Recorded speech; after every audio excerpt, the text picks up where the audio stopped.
Boa noite, Raquel. Boa noite, tudo bem?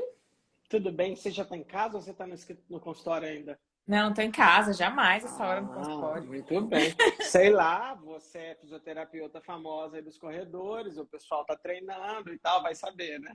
Mas eu sou mãe de dois. Você mesmo falou família em primeiro lugar, não. Tem que dar banho nas crianças, tá doido? É isso aí. E aí, Raquel, tudo bem? Como é que você tá? Tô bem, agora tô bem. Fiquei bem doentinha, mas hoje tô ótima. Bora lá, e você, tá bem? Graças a Deus eu estou bem. Raquel, quando eu te conheci no curso de PBE, você estava grávida do primeiro ou do segundo? Da segunda.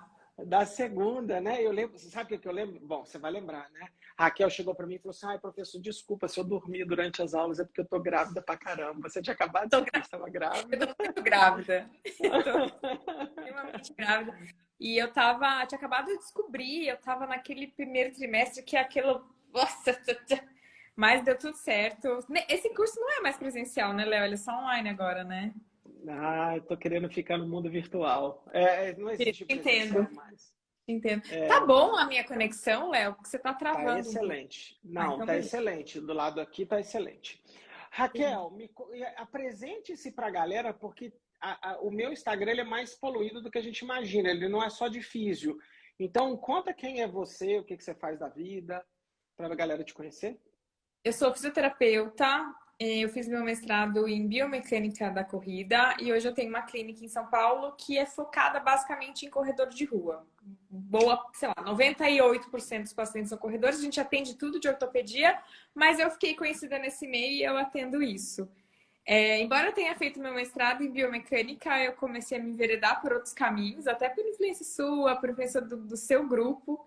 E hoje eu falo que eu faço um atendimento além da biomecânica. Que Porque bom. só com biomecânica a gente não trata ninguém, não.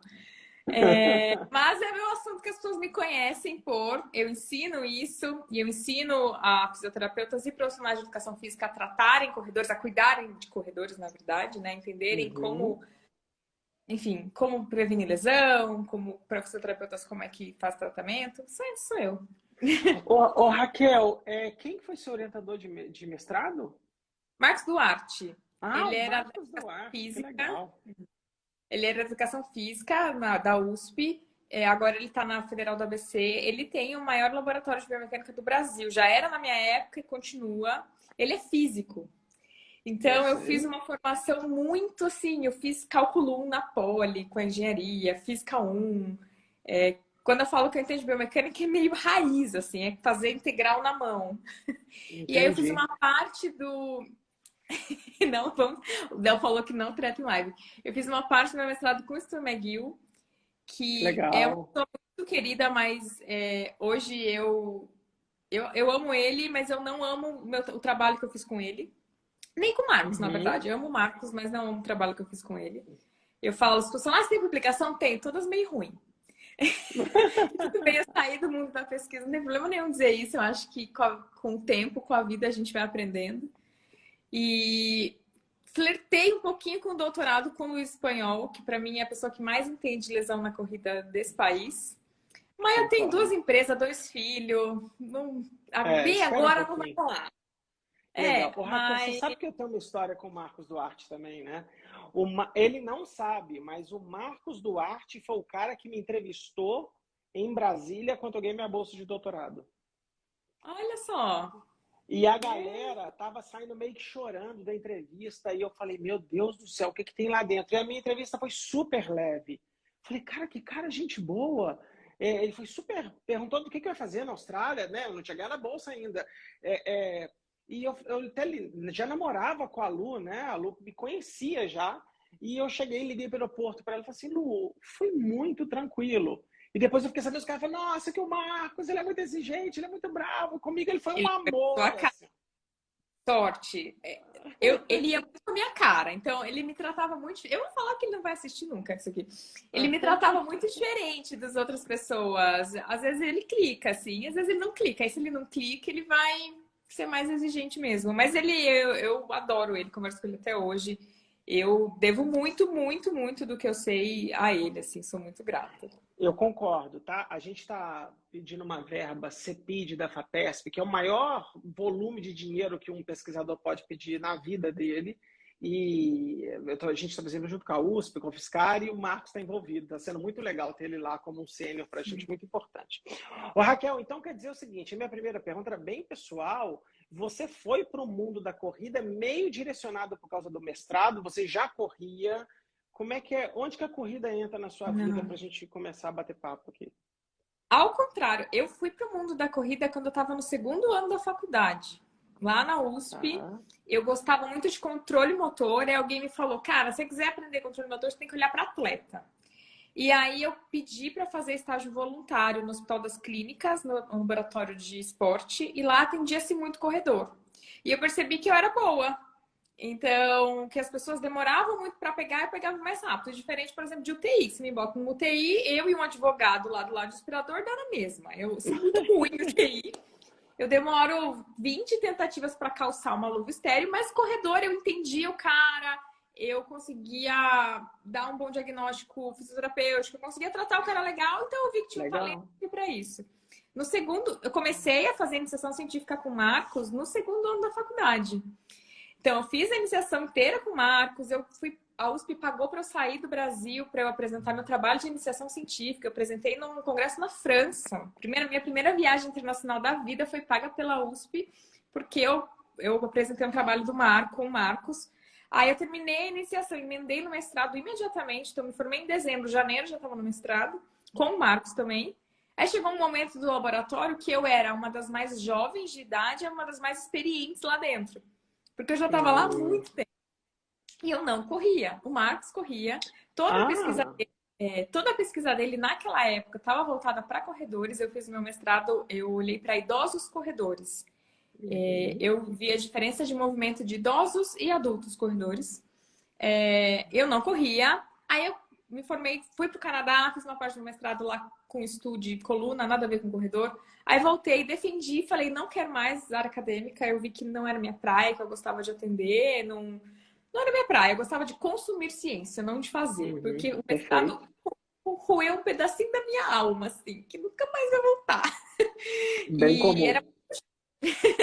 E aí eu comecei a atender corredores e eu fazia um trabalho diferente, que era essa biomecânica de laboratório, toda muito complexa, né? Com câmeras e esteiras e muitos materiais. Eu transformei isso numa coisa simples, muito mais aplicável para o dia a dia de uma pessoa clínica, porque em São Paulo você tinha que pagar R$ 1.000 para fazer esse exame, que você ficava 2 horas cheio de pontinho, e aí dava um monte de gráfico, né? Eu peguei Não aquilo e sabia o que falei, fazer com aquela informação. eu peguei aquilo e simplifiquei muito, mas para chegar no objetivo que eu queria, que era ajudar o corredor com lesão. Uhum. E aí eu comecei a ficar conhecida. Por coincidência, veículos grandes me conheceram. Então, uma pessoa do Globo Esporte me conheceu e falou, cara, que legal o seu trabalho. Aí eu escrevi um texto para eles, para São Silvestre, eles gostaram. Eu comecei a escrever toda semana para o Globo Esporte. Escrevi por 6 anos e aí isso foi me tornando conhecida no meio. Aliás, voltei agora para o Globo Esporte. A gente Que decidiu, fiquei um legal. parente de sabático, que eu cansei, porque eu escrevi por 6 anos toda semana. E não tinha mais o que escrever.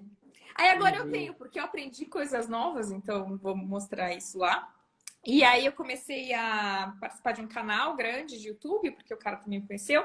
Fui ficando conhecida, e eu não corria. E existia uma... Você E tinha, correr o skin the game da Raquel era zero, né? Fazia as coisas, mas não era corria. zero, mas era muito... Era café com leite, era muito... Eu corria muito pouquinho. E aí Aham. começou a existir uma pressão, e com razão até, dos corredores de, mas você corre? Quando você corre? Aí eu comecei a correr porque eu já estava muito conhecendo o mundo da corrida. Hoje eu sou corredora e eu tô muito feliz, assim, porque eu comecei a correr por obrigação profissional, aí eu me apaixonei, como acho que todo corredor. É. E teve um marco agora, eu corri minha primeira meia maratona. Que corredor, Léo, é um bicho, olha, é uma tribinho, que é assim, se você não corre meia, então você não é corredor. Tem umas pressões, assim, que até eu falo, cara, isso prejudica vocês, porque a pessoa começa a correr 5K hoje e fala, não, vou me inscrever em 21 daqui 3 meses, e aí, ó. Uhum. A jornada tem que fazer o cara chegar lá, né? Mas corri 21, ó, faz um mês em Mendonça, corri bem, assim. Então foi assim, foi ao contrário, na verdade. Eu comecei trabalhando com corrida, já sendo reconhecida, aí eu corri. Legal, muito legal, Raquel. Raquel, na sua prática clínica de consultório, quais são as maiores queixas mais comuns de corredores, assim, que chega lá e fala, cara, o que é mais prevalente na sua experiência lá? A minha clínica tem uma prevalência bem parecida com o que as pesquisas mostram mesmo, que é canelite, Uhum, passei a plantar, dores no joelho, tendinopatia de Aquiles. tá. Canelite ganha. Canelite é quase viral. É mesmo? Assim. É engraçado que eu vivi o mundo da corrida quando eu morei no exterior. Quando eu morei na Austrália, eu cheguei lá, não tinha amigo para jogar tênis. A gente tinha um cara que estudava com a gente que ele era ultramaratonista, ele fez Ironman e tudo, o Steve Camper, aliás, é um pesquisador super famoso na minha área. E ele levava a gente para correr num cemitério que tinha na frente da universidade. Aliás, um cemitério gigante lá. É meio macabro, mas a gente corria lá. E eu fiz maratona inteira, fiz 42, mas eu fiz todo o percursinho, sabe? Fiz um monte de meia, fiz uma maratona, me machuquei e a minha carreira acabou, entendeu? Mas eu não lembrava de ver uma canelite lá, entendeu? Por isso que eu fiquei surpreso, assim. O paper do Alê Dias Lopes, que trabalhou na Unicid um tempo, ele tem um artigo que fala que as três lesões mais comuns são canelite, faceite e tendinopatia de Aquiles. Mas aí tem alguns outros que botam o joelho antes dessas três, assim, né? Tá É o bom, que a gente vê, esse top 4 aí. tá bom. Ô, Raquel, tira uma dúvida da galera total, porque eu quero fazer essa live muito para quem... Eu quero uma live muito aplicada. Quais são os fatores de risco, assim, bem para explicar bem por leigo, o que eu não devo fazer para me machucar? Por que dá merda? Porque os corredores machucam muito. Os corredores se machucam muito e deveria ser algo que a gente já devia saber de bate-pronto, né? Fatores de risco. Pá, pá, pá, pá, pá, pá, pá, pá, pá. Uhum, Não sabemos exatamente. Tem uhum, um fator de risco de biomecânica, que é o único de biomecânica que é mais descrito, que é alto impacto. Então, tá. corredores que não conseguem absorver bem o impacto com os próprios músculos, que sentam a bota no chão, tem maior risco de se machucar. E aí tem um ensaio clínico mostrando que se a gente treina isso, se a gente ensina a galera a correr mais suave, tem uma redução de risco de lesão. De biomecânica é isso. Tá bom, tá bom. Volume de treino não tem assim, ó, tanto é mais. Tem assim, alguns que são questionáveis, falam, ó, se treina mais de 60 quilômetros por semana, isso vira um fator de risco. Uhum. Tem algumas questões comportamentais interessantes, que eles veem associação entre pessoas mais depressivas com lesão. Uau, essa eu não conhecia. É interessante. Mas a gente não sabe muito bem, não tem ainda, Léo, estudos muito bons que mostram fatores de risco, sabe? Tá O bom. que a gente vem falando muito, e eu acredito muito, é um automanejo do próprio corpo.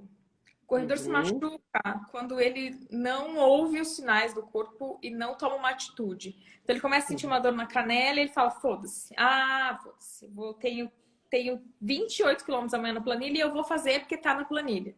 Uhum. E E aí ele vai até estourar. é. Então a gente tem hoje as pesquisas estão caminhando muito para esse automanejo da dor e autoconhecimento, e é uma coisa que eu acredito muito, assim, quando a gente ensina o cara isso aqui começa a ser uma dor que é perigosa. Você tá sentindo essa dor? O que você faz? Você segura um pouquinho o treino, você faz exercício para a região, mantém a região em movimento, porque o que o corredor faz? Ele congela, pronto, meu joelho doeu, então eu nunca mais vou agachar, porque vai me machucar. Uhum. Aí ele começa a proteger demais, e aí vira todo um processo que vai perder mais capacidade ainda, a dor que começou pequenininha vai virar um monstrão, porque ele vai ficar com medo, e ele não para de treinar. Então, Uhum. isso é um fator de risco complicado, assim, que é educação, que a gente É. vê em outras áreas. Educação em dor, educação em... E olha que legal, Léo, o meu treinador, ele acabou, é o Demir Paulino o nome dele, ele acabou de passar um mês no Quênia. Todo ano ele vai para um camp no Quênia, numa tribo de corredores, e ele fica Uhum. com os caras lá que vivem disso. E eu perguntei para Uhum. ele, falei, Ademir, como é que os caras lidam com lesão lá? Eles falaram, Raquel, lá é muito pobre. Eles não vão ter acesso a físio, a médico. Então eles vão fazer de tudo para não se machucar. eles não treinam a qualquer custo. Ele deu um exemplo, falou assim, olha, um dia eu cheguei lá e o treino ia ser num terreno de terra, só que tinha chovido no dia anterior e o terreno estava todo esburacado e não tinha ninguém lá. Eu falei, cadê todo mundo? Ué, eles não vieram, porque o terreno tá ruim, eles não vão se expor. Aqui no Que Brasil, legal. O cara ia na raça. o cara tem que ir. Então, olha que legal, os caras, os melhores do mundo, eles ouvem o corpo. O que eles fazem? Eles não treinam a qualquer custo porque mandaram treinar. Eles falam, se hoje tá ruim, não tá em condições favoráveis, eu vou pular esse treino, eu vou segurar para me poupar. O que os corredores... Parece muito óbvio, mas os corredores não fazem isso. Ô, Raquel, isso é tão legal. Esses dias para trás eu vi uma entrevista do primeiro treinador da Maria Sharapova, tá? Quando ela já estava no nível já de competição de adulto. Claro, ela fez Nick Bollettieri nos Estados Unidos, igual o Agassi, a Williams e tudo. Mas me chamou muita atenção. Era um vídeo pequenininho no Instagram falando assim, ó. A Sharapova faz treinos desde que o mundo é mundo. Ela aposentou agora, tá grávida, inclusive. Falou assim, ó. Todos os treinos são curtos, muito intensos e com objetivos claríssimos. Então, ela e o pai dela chegavam assim, falou assim, e da noite pro dia, ela ligava e falava assim, eu não vou treinar amanhã porque eu não estou me sentindo bem. E ela não treinava e não adiantava o treinador falar outra coisa. E ele falava, quando eu estava começando a ficar com raiva, no outro dia ela aparecia e treinava igual um leão de novo. E ele comentou muito dela, do autoconhecimento dela. E não é só na corrida, é muito louco isso, Raquel. Eu sou asmático, então tem pessoas que falam que os asmáticos que vivem uma boa vida, minha vida é boa, ele sabe perceber a hora que ele vai entrar em crise. Portanto, ele começa a tomar atitudes imediatamente frente àquilo. Isso é autoconhecimento, né? Não é só na corrida. Isso que você falou é muito legal. Mas eu acho que é só os caras muito bons que vão fazer isso. Sei lá, é só até os sobreviventes, né? Tanto que tem uma relação que quanto mais experiente o corredor, menos ele se machuca. Uhum. Quanto mais anos o cara tem de corrida, menos ele se machuca, porque ele começa a pegar esse jeitão. Mesmo que ele corra mais quilômetros. Então, normalmente quem corre mais tempo, corre maiores distâncias, tem um volume maior. Então você vai pensar, pô, ele vai se machucar mais. Ele se machuca menos. Uhum. Que legal. Assim, né, uma das coisas envolvidas, eu acredito que é essa experiência. Mas é complicado, Léo, na corrida. Acho que em outros esportes seja menos, não sei. A corrida, ela bate muito nos equipamentos e nas técnicas. Então, todo mundo quer saber o tênis. Ninguém sabe fortalecer o pé. Nós Todo vamos falar mundo quer sobre isso. saber o relógio que usa. Ninguém entende percepção de esforço. Então, tem um marketing muito pesado em cima dos equipamentos, que são muito legais. Eu adoro tênis, eu amo tênis. Não é que eu não quero ir pelada na selva, não é isso. Mas os equipamentos são coadjuvantes. E o corredor, ele é massacrado de marketing e ele inverte. Ele bota o equipamento na frente. Então, ele vira assim, qual o melhor amortecedor para mim? Eu falo, você fortalece essa panturrilha? Porque você passa o dia inteiro no Zoom. Aí você vai correr 22 no fim de semana. Você fez alguma coisa para mexer esse tornozelo ao longo do dia? É complicado, assim. É complicado e tem muito perfil de Instagram que bate muito em equipamento, em regra, sabe? Então a pessoa, eu falo para as pessoas que, eu não sei, as pessoas estão muito dependentes de alguém. Tem, Léo, uma lenda na vida de como é que respira. Então, algumas pessoas vendem técnicas de respiração. E chega para mim, Raquel, como é que respira? O meu amor. Se você não tem o autoconhecimento, a autoconfiança de saber como é que você respira sozinho, aí estamos perdidos. Mas é nesse nível. Raquel, é exatamente o que eu observo do lado de cá. Zé Ruela, aqui qualquer, que já correu alguma vez na vida. A gente conversou há 2 dias atrás no WhatsApp, né, que uma coisa que me irrita muito na atividade física, eu já fiz uma live muito legal com o Rafa Lund uma vez, e eu comentei assim, eu queria que, para você aumentar o nível de atividade física da população, esquece um tiquinho só a corrida, todo mundo aqui, 1 minuto, a gente tem que diminuir as barreiras de entrada, fazer com que o cara entre no esporte primeiro. E a corrida é um dos esportes mais fáceis de fazer a barreira de entrada, porque a barreira de entrada é ficar em pé e andar um pouco mais rápido, correr, né? Botar uma velocidade superior à marcha normal. O que a gente aprende? Vá numa boa loja de esportes, faça um teste de pisada e compre um tênis adequado para a sua pisada. Eu quero que você comente isso. 2, vá a um cardiologista fazer um teste de esforço para não correr nenhum risco de você morrer durante um treino, né? Talvez vá um fisioterapeuta fazer uma avaliação postural, aí eu falo, caralho, nós colocamos 900 barreiras para esse cara entrar, que talvez ele nem vai gostar da corrida. Então, assim, eu queria que você comentasse um pouco, talvez você pode comentar a mistura que você quiser. A gente podia começar por tênis. Como é que é essa parada de tênis? Como é que seleciona? Precisa, não precisa? Até que ponto é bobagem ou não é? Fala aí o que você sabe. Sobre isso que você falou dessas barreiras, aí tem uma frase que falam assim, muito profissional da saúde, que vem de saúde, fala assim, as pessoas acham que correr é só pegar um tênis e sair correndo. E não é. Claro que é, gente. Parou. É só pegar um tênis e sair correndo. E aí, uma vez eu falei isso nos stories, a pessoa falou, Raquel, mas assim a gente não vai ter cliente. Eu, bicho, você não precisa inventar problema nas pessoas para ter cliente. Confia em mim, não precisa. Mas as pessoas são bem intencionadas, até, não, você tem que testar, você tem que testar. O que é importante, eu acho, as pessoas saberem é que olhar, testar coisas nem sempre é bom.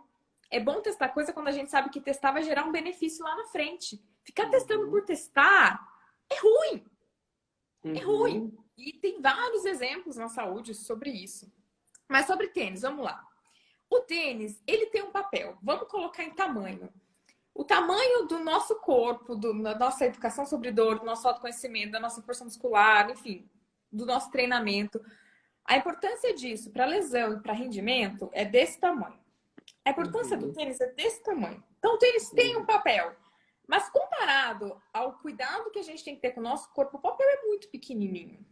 Então, o tênis ajuda a absorver o impacto? Ajuda. Sim, sem tênis o impacto é maior. Mas isso aqui de impacto tem que ser amortecido pelo seu corpo, isso aqui pelo tênis, bicho. Então, se você estiver bem aqui às vezes é completamente irrelevante. Tem uma ajuda? Tem, mas é pouco relevante. Hoje em dia tem os tênis com placa de carbono, que ajudam eu ia perguntar isso. Porque isso aí é novo, o meu mundo não existia isso. Os tênis com placa de carbono, Léo, eles prometem reduzir o gasto de energia. Não existe nenhum estudo de ótima qualidade que comprove isso.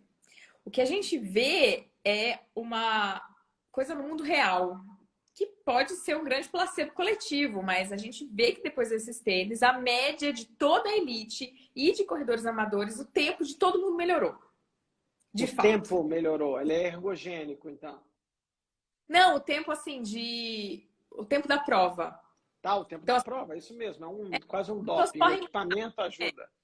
As pessoas correm mais rápido. Não existe nenhum ensaio controlado que comparou com um placebo, comparou com um tênis cego. Não existe. Muito bem feito. Não. Mas a gente realmente vê isso acontecendo e fala, bom, tá acontecendo. Alguma coisa tá acontecendo. Mas, de novo, o efeito do tênis é isso aqui. Isso aqui tudo é treinamento, é condicionamento muscular, é constância, é cabeça, porque rendimento é muito cabeça. Então, o tênis é sempre isso aqui. Só que o que os corredores entendem? Ao contrário, né? Eles vão pensar muito no tênis e pouco nas outras coisas. Sobre tênis para pisada pronada e supinada, não precisa.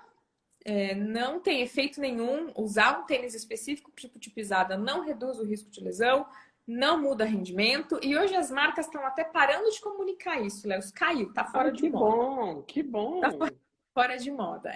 Algumas marcas nem comunicam mais.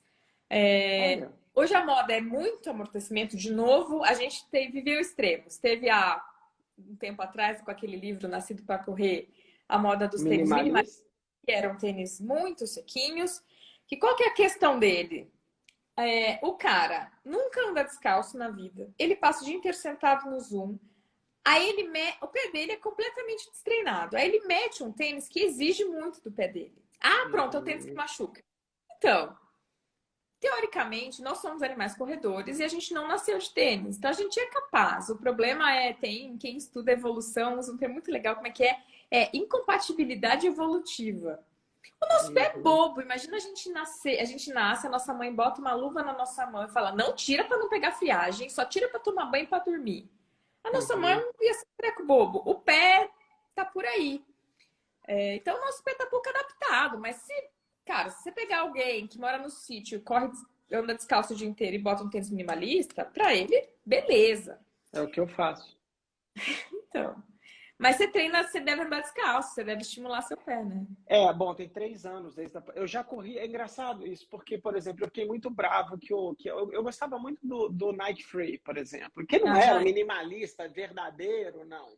Era um é. minimalistinha, mas era Sim. super confortável. Tinha um Nike Free RN, acho que 2017, 2018, que era simplesmente fantástico. E eu usei o meu até ele cair os pedaços. Aí, na hora que ele virou o pedaço, eu tive que jogar fora, tem uma semana mais ou menos. E a gente tentou, eu e a Lu tentamos procurar para tudo quanto é lugar, tentando comprar no Não tem Mercado mais. Livre, não acha, não tem mais. É uma Não tem mais. pena, um tênis super flexível, confortável, mas a gente já faz isso, ó, desde 2005 a gente faz corrida com tênis minimalista. Cheguei a fazer com Vibram, Five Fingers e tudo. Agora eu achei o Fit of Tomorrow. Você já viu? Ah, é, mas tem que importar, né? Tem que comprar na gringa. Eu É adoro, muito legal. eu adoro. Eu usava também, mas hoje é muito difícil de achar, porque daí teve essa onda e aí não vendeu. Então as marcas têm Uhum, uma empresa com fins lucrativos, a marca vai fazer o que vende. Aí hoje tá tudo enorme, assim. Aí, entendi. aí Léo, é ótimo que eu lembro que eu fiz a pergunta na sua aula do curso sobre esse paper. Aí tem um paper da Nature, nossa, tá na Nature, que mostra que correr com tênis maximalista, que é desse tamanho assim, quem corria com tênis maximalista, com muito amortecimento, tinha mais impacto. Aí você vai ler o paper, tem 5, tem 10 corredores, 5 passadas. Você vira assim, É, mas da Nature. Então fala, então correr aqui é perigoso. Cara, não sabemos também. Para mim o que interessa é o seu corpo. O tênis que você tá usando é o tênis que você gosta. Você gosta de minimalismo? uhum, Você tem força no pé? Você tem consciência corporal para absorver impacto? Seja feliz. Você gosta dos tarugão? Seja feliz também. Para mim, se você tá com força muscular, se você tá bem condicionado, treinando direito, o tênis é. O efeito é muito pequeno, sabe? pouco Muito pequeno. importante. É pouco importante. Que bom, legal. E eu tô feliz, assim, eu tô surpreso, Raquel, de você ter falado que os padrões de pisada para vender tênis mudou, que você não chega na loja mais, o cara faz isso. Eu tô meio fora Algumas desse lojas ainda mundo. fazem, mas tá caindo, assim, as marcas estão parando de comunicar até, porque virou. Esse foi um estudo que pegou. Tem umas coisas científicas que pegam, né? Outras não pegam, é tipo lei. E isso pegou, assim, acho que a gente ficou batendo tanto na tecla que estudos muito grandes, com 900 corredores, mostrando que não fazia diferença e que começaram a desencanar, sabe? Que legal, que legal. Raquel, tem muito terrorismo biomecânico na corrida? Quando eu falo terrorismo biomecânico, é a pessoa se apegando a cada ângulo, a cada força. Não que biomecânica não seja importante, mas levar para o lado do terrorismo. Nossa, muito, Léo. E isso é outra barreira que se coloca à prática esportiva, porque a pessoa começa a correr, aí vira assim: ah, mas seu braço tá errado, ah, mas sua pisada tá errada, ah, mas seu joelho tá errado. A pessoa fica apavorada e para. E aí, o medo da pessoa é: puxa, tô com medo de machucar meu tendão. E a gente Uhum, acaba expondo ela a um risco de maior mortalidade. Se ela ficar sedentária em casa, ela tem maior risco de morrer. Eu prefiro que uhum, você vá correr e fica com dor no tendão, na boa. Só que aí uhum, as pessoas estão com muito medo. E não, e, gente, não é que você vai correr e vai se machucar, não é isso. Ok, o índice de lesão na corrida é alto. uhum. Mas são coisas tratáveis, não é igual o Léo que para de correr. Se tivesse tratado, também você teria voltado, se você Bom, gostasse muito. eu corro, tá? Corro 2, 3 vezes por semana. Agora eu fui. Mas no Deixa eu próximo. contar. Ó, aconteceu um negócio hilário comigo. Aqui no condomínio onde eu moro, eu corro lá 6, 8 quilômetros aqui, 2 vezes por semana, só para brincar. E eu sempre deixei esse volume, falei, porque um dia, se eu precisar correr, eu corro, né? Aí fui para os Estados Unidos, trabalho, fiquei 2 dias lá. Aí eu estava numa cidade que era do lado de Washington. E aí eu decidi que eu saí andando, andando, andando. Aí eu falei, vou começar a correr. Aí eu falei, vou correr até Washington. Eram 12 quilômetros. Eu corri 12, mais do que era o meu volume normal. Quando eu cheguei lá, eu falei, meu Deus, eu não trouxe máscara. E lá não pode pegar Uber sem máscara. Aí eu falei, e eu não conseguia comprar máscara. Eu falei, cara, será que eu vou ter que correr ou voltar andando os outros 12? Eu vou fazer uma meia maratona. Mas não precisei, consegui comprar uma máscara lá na Casa Branca e consegui me livrar disso. Mas assim, existem. Mas o que aconteceu com a biomecânica, Léo, é que ela mudou muito nos últimos anos. Então, a biomecânica que eu aprendi lá em 2007 com o Marcos, ela era. A gente olhava para estudos transversais, muito pequenininhos, E pronto. Ah, pronto. Então tem valgo dinâmico do joelho, é o valgo dinâmico que causa a dor no joelho. Uhum. E a coisa veio evoluindo, veio evoluindo. E hoje não tem nenhum padrão cinemático, assim, de ângulo que esteja relacionado à lesão na corrida. A única coisa Perfeito. é absorver impacto. E dá para você absorver bem impacto de vários jeitões. Dá para você correr de infinitos jeitos. Dá pra correr que nem a FIB, dá para correr que nem o Forrest Gump, dá para correr de inúmeras formas e amortecer bem ou mal o impacto. Só Uhum. que é aquela história, né, Léo? Até isso ser difundido entre os profissionais que cuidam de corredores é um tempo. Então, tem muito terrorismo biomecânico vindo de quem trabalha com biomecânica há muito tempo. Então, o que eu fazia há mais de 10 anos atrás, errado. A gente foi, Uhum. enfim, aprendendo e mudando. E eu tenho total tranquilidade de ter mudado o meu. Quem me conhece há muito tempo fala, você mudou muito as coisas que você fala. Eu falei, pois é, eu aprendi coisas novas. Ô, E eu também. Raquel, e o louco é que esse negócio que você está falando de mudar o padrão de movimento durante a corrida para diminuir o impacto não é um estudo muito novo. Já tem um tempinho esse ensaio clínico que colocava o cara na. Esse que nós estamos falando mesmo, estudo o cara botava na esteira e aí educava o próprio paciente a andar economizando. Que tava o cara na esteira e a pessoa viu o impacto numa tela em tempo real e tinha que abaixar. Isso, isso. E o legal foi assim, eles mediram realmente só o desfecho final, eles não mediram o que a pessoa fez para conseguir chegar nessa absorção de impacto menor. Era simplesmente a absorção de impacto menor reduz o risco de lesão. Eu lembro que você conversou sobre esse estudo, é um estudo chinês, você falou, eu não confio em randomização dos chineses. Aí, um dos caras do estudo, ele é, na verdade, americano. Acho que quem tocou o estudo mesmo é americano, estava lá, sei lá, fazendo o quê. E aí eu lembro que eu Legal. sentei um dia, eu falei, Luiz, você vai ler essa merda comigo, porque o tamanho do efeito é muito grande. Sabe, você pensa assim, e eu gosto Uhum. mesmo porque é um efeito muito grande. Falei, Luiz, eu quero que você lê comigo para me ajudar a entender aonde está a falha. Ele falou, cara, do jeito que eles escreveram, se eles fizeram tudo isso, é ótimo o Tá estudo. beleza o estudo.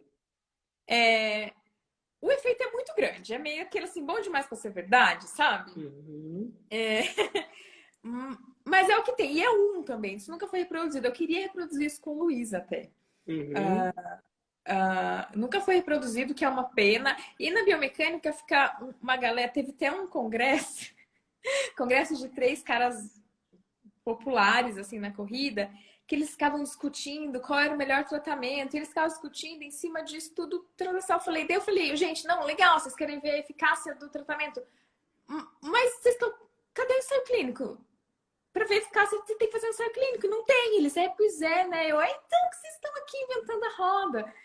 E Uhum. eu não entendo, Léo. Eu acho que a biomecânica ainda está muitos passos atrás em relação a estudos com dor crônica, com dor lombar, com pilates, e de modelo mesmo de estudo, porque pesquisadores renomados, quem sou para falar isso, né? Gente, meus estudos são velhinhos, não são legais.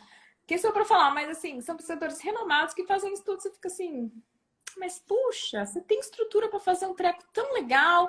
Por que você faz um Uhum. transversal com 15 pessoas? Uhum. Com uma população abundante, né? Não falta corredor. E às vezes fica. E aí só desfecho substituto, só ficam testando. Cara, testa o que interessa. Então, olha, mudou o torque no joelho. Eu não quero saber o torque do joelho. Eu quero Uhum. saber se a pessoa se machucou ou não. Ô, Raquel, uma vez eu vi uma palestra assim, ó. Era um cara correndo na esteira com um aparato biomecânico medindo. Então botaram os marcadores no cara e aí o cara falava assim: veja a queda da pelve. Aí eu não via nada. Aí eu botava óculos, aí ele falava: olha lá. Aí o cara todo mundo falava assim: uau! Aí o aparelho dava 3 graus. Eu falei: gente, o meu olho não consegue medir 3 graus. E aí era muito louco como é que a pessoa que estava dando. Eu entendi a ideia, ele já sabia o que estava, não tem nada de má fé, nada errado. Mas eu falei, cara, aí nós vamos corrigir uma queda da pelve de 3 graus. O objetivo terapêutico vai ser mudar o drop da pelve unilateral em 3 graus. Eu falei, caralho, eu não vou conseguir pegar. E aí, sempre quando alguém me pergunta, eu falo, você gostou? Eu falei, achei a palestra brilhante. achei massa, acho que não faz nenhum sentido. Entendeu? Os meus comentários é mais ou menos assim, porque eu falei, olha, meus olhos não conseguem ver isso, o aparelho viu, e eu falei, em nenhuma hipótese você vai conseguir corrigir um drop pélvico em 3 graus que você nem conseguiu enxergar, então é muito E difícil. esse é o ponto. Tá bom, mas mede o desfecho final. Ninguém mede o desfecho final, Léo, na corrida. Só fica Uhum. medindo tudo, fica medindo. Esse estudo mediu lesão mesmo, esse do impacto. Por isso que ele é o melhor estudo que tem sobre biomecânica, Legal, porque legal. é um ensaio clínico, ele mediu o desfecho final, enfim, o resto é tudo estudo muito pequeno que fica medindo ângulo. Ai, melhoramos o ângulo. Tá. E aí? E aí? Oh, E ficam fazendo essa inferência sempre direta, sabe? Mas é complicado, assim, porque aí as pessoas que trabalham com biomecânica acham que se elas assumirem isso, a biomecânica vai morrer. Não vai, gente. A não biomecânica não tem vai. o.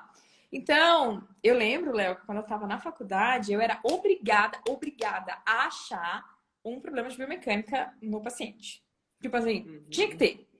Eu tinha que justificar a queixa sempre com biomecânica. uhum, Cara, isso é uma loucura, porque você vai inventar coisa, vai inventar pelinho ovo, porque tem gente que você não vai ter absolutamente nenhum problema de biomecânica, nem problema de força. O cara vai, sei lá, tá treinando demais. O cara vai estar só uhum. catastrofizando. O cara vai estar, enfim. Então, as pessoas perguntam: e quando alguém vai na sua clínica fazer uma avaliação biomecânica e não tem nada? Eu falo: não tem nada. Ótimo, Só que a gente ótimo ponto. conversou. Só que a gente conversou sobre como é que tá seu treino. Deixa eu te explicar como é que faz automanejo da dor. Teve uma paciente, eu tratei ela até no meu curso, eu atendo uma pessoa real, que eu não conheço, assim, com os alunos, tipo, tudo, assim. A gente pega, avalia o paciente, dá alta, tudo real, para entender os perrengues que acontecem e tal. E é uma paciente que estava com dor no joelho há um ano. E, cara, ok, a gente fez exercício, a gente mexeu um pouquinho em biomecânica, mas o que mais a gente fez ela foi tirar nocebo. Tipo, foi falar: olha, você Uhum, pode mexer o joelho. Foi esse o tratamento dela. Eu não que precisei legal. ficar aumentando cadência e tal.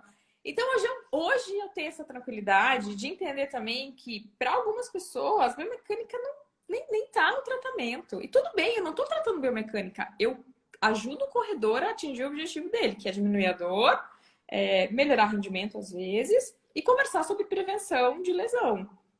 Eu não corrijo biomecânica, não é isso que eu faço. Eu ajudo o cara no que ele precisa, sabe?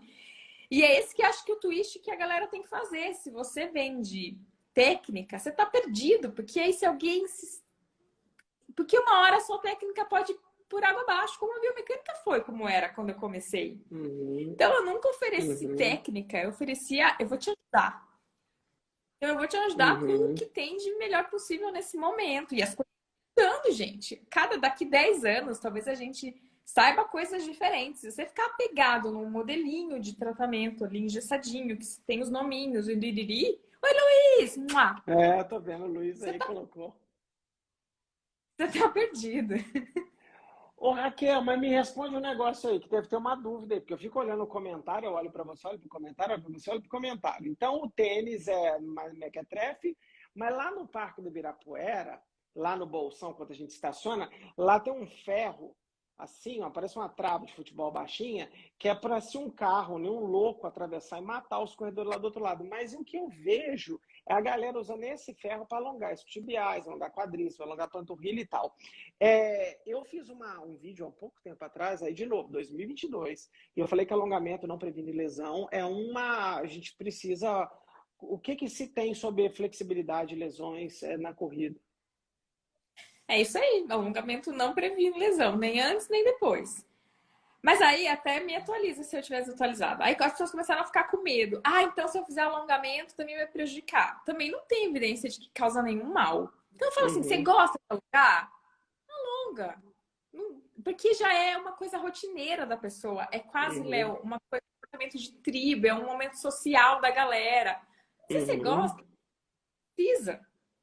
Mas você pode uhum. alongar também, mas não previne lesão. E tem um. Só uma correlação, mas é uma correlação interessante. Que pegaram um monte de corredor de elite e viram que naquele grupo os caras mais rápidos eram os menos flexíveis.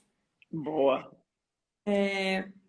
E a gente na corrida faz uns testes meio birutas, assim, de a pessoa tem que encostar a mão no chão. Mas, gente, que situação da vida a gente encosta a mão no chão sem dobrar o joelho? Vou pegar a caneta aqui, não vou dobrar meu joelho, vou até o chão sem dobrar o joelho. Você não usa isso na corrida, você não usa isso no dia a dia, aí você taxa a pessoa como encurtada. Uhum. Não é um Pra movimento que nada. ela faz forte nem no dia a dia. Por que que ela E, precisa fazer? E para quem é corredor, né, Raquel, ou para quem é praticante de atividade física, talvez é importante aprender isso aqui. Ao contrário do que a gente pensa, a maioria dos estiramentos musculares não acontece no final da amplitude de movimento. Então, porque isso era uma coisa, era muito comum, Raquel. Olha, eu me formei em 1998.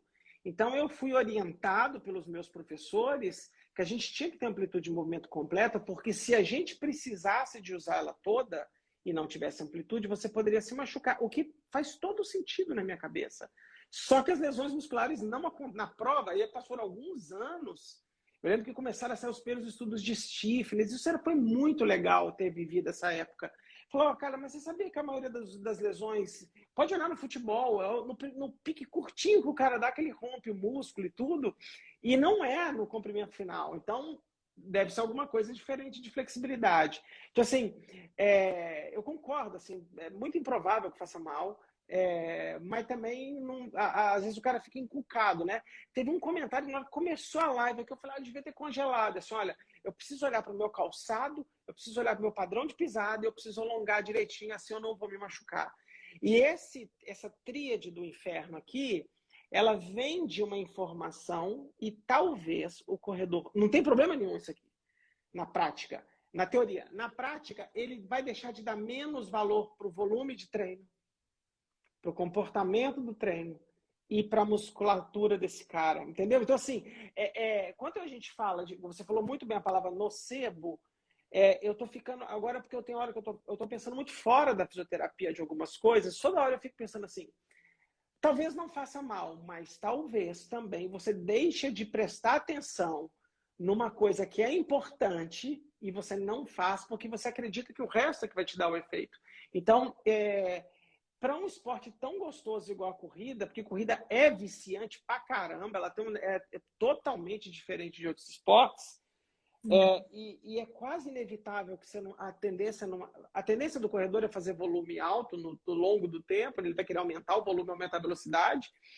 Ele deveria, nesse meio tempo, ir abandonando essas crenças que o tênis é importante, que o alongamento é importante, que, sabe, o padrão de pisada é importante, e tentar pensar assim, cara, eu preciso correr sem impacto. É uma. Duas, eu preciso treinar, né? Estruturar o volume de treino de uma forma racional para não machucar, ouvir o meu corpo. E eu acho que você foi muito feliz explicando isso tudo. E ficar fuçando pisada, é isso que eu falei no começo. A gente acha que ficar olhando para as coisas é inócuo. Ah, é bom saber, é bom fazer check-up. Cara, não é bom fazer check-up. Não, se Uhum. você não sabe, se você não tem uma evidência boa de que olhar para aquilo e cuidar daquilo vai trazer um benefício, olhar tem mais chance de dar problema, da pessoa ficar encanada. Então a pessoa não tem nada, nunca teve nada. Aí faz um teste de pisada e vê que a pisada é pronada. Tava feliz Uhum. até ali. Aí pronto. Ai, minha pisada é pronada. Nossa, Uhum. aí começa a virar uma coisinha, ai, tá incômodo. Aí aquele incômodo vai virar um problemão. Ela vai parar de mexer o pé para poupar. Aí vira uma bola de neve. E isso é muito comum, Léo. Eu atendo tanta gente que passou por esses treinamentos, sei lá, essas padronizações de movimento, que a pessoa chega parecendo um robô. O padrão assim falou assim: Nossa, meu, o que aconteceu com você? Ai, me mandaram correr assim. A pessoa falou: Eu não aguento mais, eu tô perdendo o prazer de correr. Muito do Uhum. trabalho de biomecânica da clínica é falar: Vamos relaxar? Vamos botar uma música? Tipo, esquece tudo, relaxa, Desencona, né? dane o braço. Grande parte do meu trabalho é esse, é desfazer. É Que desfazer bom, esse Raquel. biomecânica. Mas, Léo, ainda é um modelo, é o modelo mais popular, né? Porque é muito confortável cognitivamente. Ah, você machuca o joelho porque seu joelho, sua pelve está caindo 10 graus. Dá um conforto cognitivo do que você pensar, nossa, será que é porque esse cara tá estressado e descontando na corrida? É, é muito mais complicado você juntar o quebra-cabeça. É mais fácil você achar um desalinhamento biomecânico que você está vendo, que não é abstrato, e tentar corrigir. Uhum. Então, é um modelo que eu acho que ainda vai demorar muito tempo para ser revisto. Eu Porque ele acho, é pequeno, sabe? ô, Raquel, eu acho que as pessoas precisam entender um conceito que o Pilates traz muito bem, que é a fluidez do movimento. Né? Então, por exemplo, quando alguém vê o Roger Federer jogando, eu já vi ao vivo, a coisa mais bonita de ver o Federer em quadra é a fluidez do negócio. Não faz nem barulho o pé. Sabe o que você falou do impacto? É um bailarino, tac, tac, tac, tac, pum, tac, pum. E ele vai, e ele mete a mão na bola, mas parece que ele não está fazendo isso.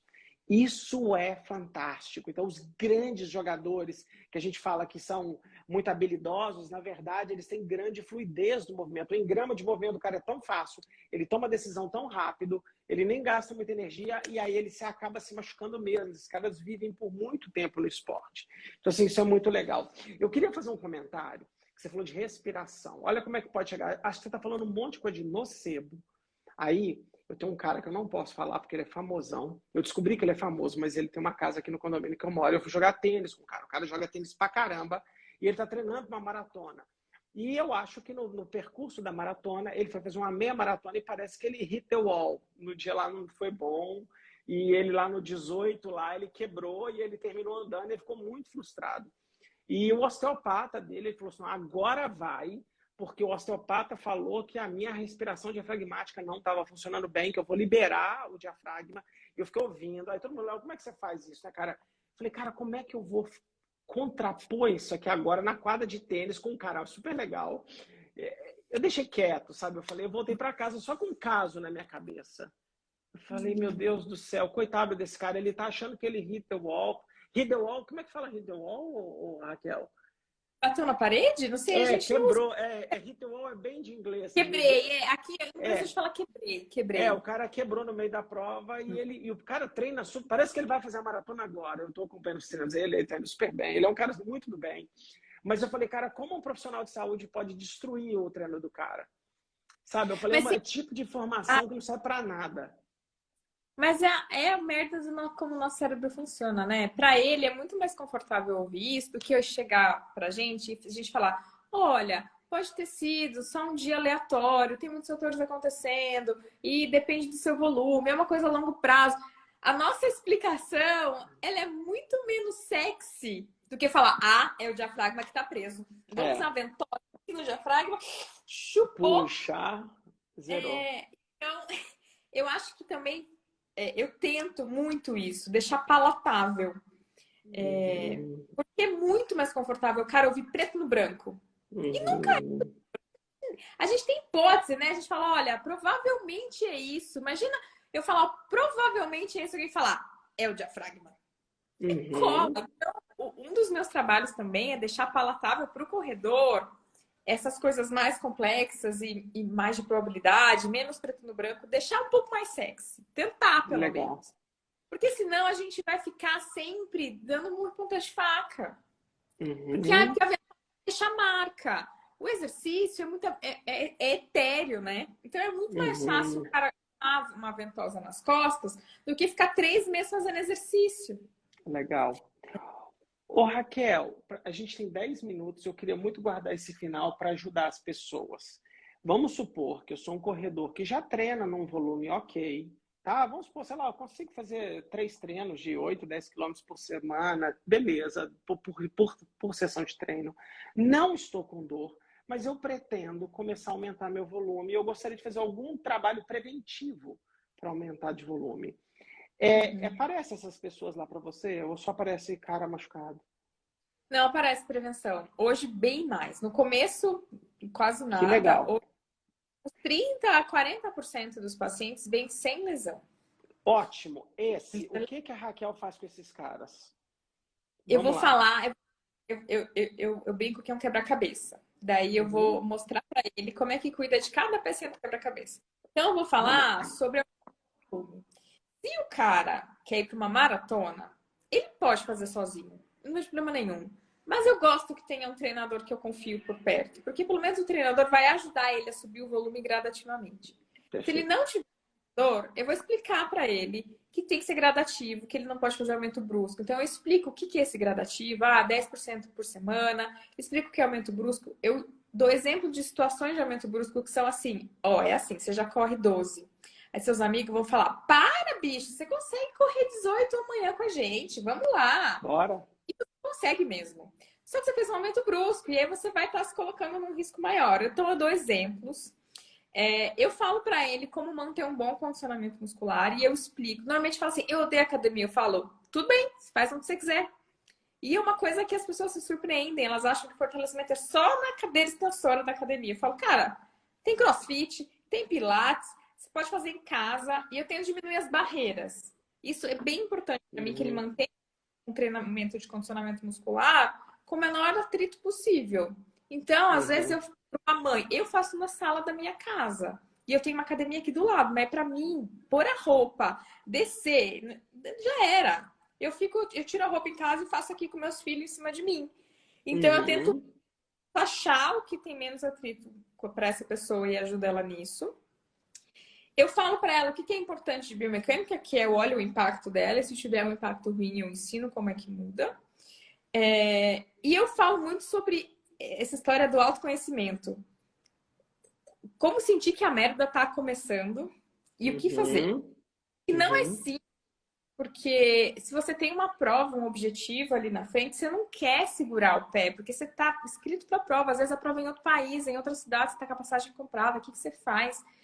Então, eu explico minuciosamente o que ela faz nesse momento, a identificar a dor que é problemática e o que fazer. Então, são esses 4 pilares, assim.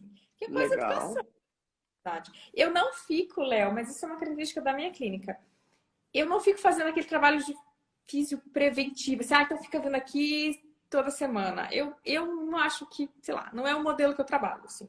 Eu ensino a pessoa a fazer... e fica à disposição, se tiver alguma dúvida, você volta, nananã. Às vezes ela quer fazer, Raquel, mas eu quero aprender a fazer aqui os exercícios de fortalecimento com você. Daí a gente acompanha. Mas, em geral, eu oriento num dia só e dou um pacotinho pra ela, se vira. Eu gosto muito de deixar a pessoa se virar. No mundo real é meio assim. Ela não vai estar comigo ali do lado dela todo dia, se ela não for um atleta profissional. Então, eu gosto de dar... de 30% a 40% da sua clientela são esses caras? Que top, Raquel. Sim. Isso é sensacional, cara. Agora, as pessoas vêm muito, Léo, por curiosidade, acredita? Olha, eu tenho curiosidade do corpo. Talvez porque a pessoa me conhece do Instagram e tem um pouco... hoje tem um pouco da coisa de querer me conhecer, sabe? Tem isso. Às vezes o objetivo da pessoa é ver como ela tá correndo comigo, assim, conversar comigo sobre corrida, sabe? Mas você sabe que isso não é ruim, Raquel, para você é óbvio que não. Para o corredor é porque às vezes ele quer validar aquilo que ele está fazendo. Como às vezes ele está sozinho e a corrida é um esporte sozinho, mais solitário, ele tem a comunidade da galera, mas ele é solitário por natureza. Às vezes o que você quer é ser validado por um profissional e fazer pequenas correções no meio do caminho. Isso é maravilhoso. Sim, é que as pessoas veem mesmo. Elas querem entender se está tudo bem, querem ter essa tranquilidade. E elas sabem, eu acho que muita gente vem cheia de nocebo de internet e de outros lugares, e por me seguirem no Instagram, elas sabem que é um lugar de tranquilidade. Eu acho que muita gente vem para ficar mais tranquilo. E eu acho sempre dar alguma tranquilidade para as pessoas. E é óbvio, gente, que se tem um problema ali, eu não vou negligenciar e só deixar tranquilo, né? Eu vou cuidar. Mas a maioria das vezes as pessoas estão bem. As pessoas correm bem no geral. Elas precisam só se conhecer. E parece simples, mas não é no mundo de hoje se conhecer. E principalmente tomar uma atitude.